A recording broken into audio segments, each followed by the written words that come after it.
आप देख रहे हैं समिया रसोई घर और आज बहुत ही ज़बरदस्त मैं आप लोगों के साथ एक मसाला शेयर कर रही हूँ, बारबेक्यू गरम मसाला। यह आम गरम मसाले से काफ़ी डिफरेंट होता है क्योंकि इसके अंदर जावित्री वगैरह की क्वांटिटी काफ़ी जाती है। तो ये अफजल टिक्के वगैरह जब हम बनाते हैं तो उसके अंदर इस मसाले को यूज़ करें तो उसका टेस्ट बहुत अच्छा आता है। रेसिपी स्टार्ट करने से पहले अगर आप मेरे चैनल पर नए हैं तो मेरे चैनल को सब्सक्राइब कीजिए, साथ बेल आइकन प्रेस कीजिए ताकि आने वाली हर वीडियो का नोटिफिकेशन आपको मिलता रहे। इसके अलावा आप इंस्टाग्राम पे मुझे फॉलो कर सकते हैं। बारबेक्यू गरम मसाले बनाने के लिए हमें जिन चीज़ों की ज़रूरत है, मेजरमेंट बहुत ईजी है। मैं ये ग्राम में नहीं बता रही, सिंपल टेबल स्पून में मैं आप लोगों के साथ ये रेसिपी शेयर करूंगी।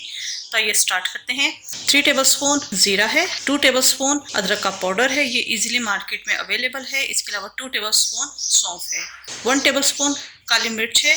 मेरे पास पिसी हुई थी तो मैं पिसी डाल रही हूँ, वरना आप 1 टेबल स्पून साबुत काली मिर्च ले लीजिएगा। छोटी इलायची का पाउडर है 1 टेबल स्पून, ये भी मेरे पास पिसा हुआ था। जो चीज़ें मेरे पास पिसी हुई थी मैंने उसे एज इट इज़ ही रखा है। अगर आपके पास पिसी नहीं है, साबुत पड़ी हुई है, तो आप साबुत वही रेशो ले लीजिएगा। तो 1 टेबल स्पून छोटी इलायची का पाउडर है, 1 टेबल स्पून जावित्री पाउडर है। इसके अलावा हाफ पीस जायफल का है, 6 से 7 बड़ी इलायची है, 1 टेबल स्पून लौंग है और 1 टेबल स्पून दालचीनी है। बहुत ईजी है। तमाम मसालों को इकट्ठे हमने ग्राइंड करना है और आपका मज़ेदार सा बारबेक्यू मसाला तैयार हो जाएगा। यहाँ मैंने जार ले लिया है, इसके अंदर हम पहले जो साबुत मसाले हैं उन्हें डालकर ग्राइंड करेंगे। दालचीनी, लौंग, बड़ी इलायची, जायफल। इसके अलावा हम डालेंगे इसके अंदर ज़ीरा। पहले जो जितने भी साबुत मसाले हैं मैं पहले उन्हें पीसूँगी, उसके बाद फिर हम पाउडर जितने मसाले हैं वो डालकर एक दफ़ा पीसेंगे। थोड़ा सौंफ हम डाल देंगे।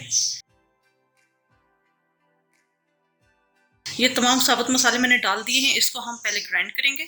मसाले डालकर मैंने पीस लिया है। अब इसके अंदर हमने डालने हैं जितने पाउडर मसाले हैं वो अदरक का पाउडर, जावित्री पाउडर, छोटी इलायची का पाउडर और काली मिर्च।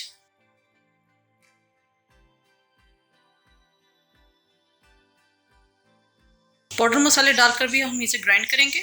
जी, ये मसाला अच्छे तरीके से पिस चुका है। इसको यहाँ पर मैंने शीशे का जार ले लिया है, इसके अंदर हम डाल देंगे। बहुत ज़बरदस्त इसकी खुशबू है। जी व्यूअर्स, जी बेहतरीन सा बारबेक्यू गरम मसाला हमारा तैयार हो चुका है। यहाँ पर मैंने टैग लगा दिया है ताकि बाद में भी याद रहे कि कौन सा मसाला है। जो भी आप मसाला घर में बनाएं उसके ऊपर टैग जरूर लगाया करें ताकि आपको आइडिया हो सके कि कौन सा मसाला बनाया है। ठीक है, उम्मीद है आपको रेसिपी पसंद आई होगी। जरूर ट्राई कीजिएगा और अपना फीडबैक जरूर दीजिएगा। मेरे चैनल समिया रसोई घर को जरूर सब्सक्राइब कीजिएगा, साथ बेल आइकन प्रेस कीजिएगा ताकि आने वाली हर वीडियो का नोटिफिकेशन आपको मिलता रहे। अपनी दुआओं में मुझे याद रखिएगा। Thank you for watching. खुदा हाफिज।